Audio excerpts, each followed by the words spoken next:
Now that we've looked at graphing simple inequalities like x is less than 3, x is less than or equal to -5, or x is greater than 4, we're now going to look at solving some basic inequalities and then graphing them. So if we look at this inequality, x plus 3 is greater than 8, we are going to solve that the same way that we would solve any equation. And instead of an equal sign, we will just have our inequality symbol, and then when we have an answer, we will graph that. So in this case, we have addition here, so we are going to subtract to get rid of the plus 3. So we subtract 3 from each side. On the left, we're left with, this cancels out, so we're just left with x.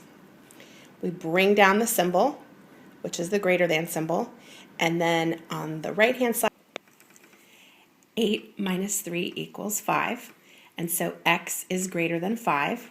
Now what we're going to do is graph that on a number line the same way as we did before. We're just graphing x is greater than 5. So we're going to go down to our number line, put 5 somewhere in the middle of our number line. We just need enough numbers to know that we're counting by ones on this number line. And so x is greater than 5. It cannot be equal to 5. It's greater than 5. So we're going to put an open circle to show that it's not equal to 5. And then we're going to shade on the number line everywhere where x is greater than 5. And also keep in mind that the end of our arrow right here is the same shape as our greater than symbol. So we know that this is x is greater than 5. We're going to look at one more problem here, which this one was subtraction.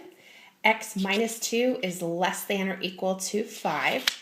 And so we solved this the same way. In this case, it was subtraction, so we have to add to both sides. So we add 2 to both sides. On the left, that cancels out, so that's just simply x is left over. And then we bring down our symbol, so it's less than or equal to. And then 5 plus 2 is 7. So now we need to graph the x is less than or equal to 7. So we come down to a number line. X can be equal to 7, so we need to put in a filled-in circle on the 7 because it could be equal, but it's also all the numbers that are less than 7. So we're going to shade to the left, less than, and that can help you remember. Also, we have that shape of our less than symbol, which is the same shape as the arrow over here on the left. So everything that is to the left, or less than, or equal to 7 is now shaded. And that is solving and graphing inequalities with addition and subtraction.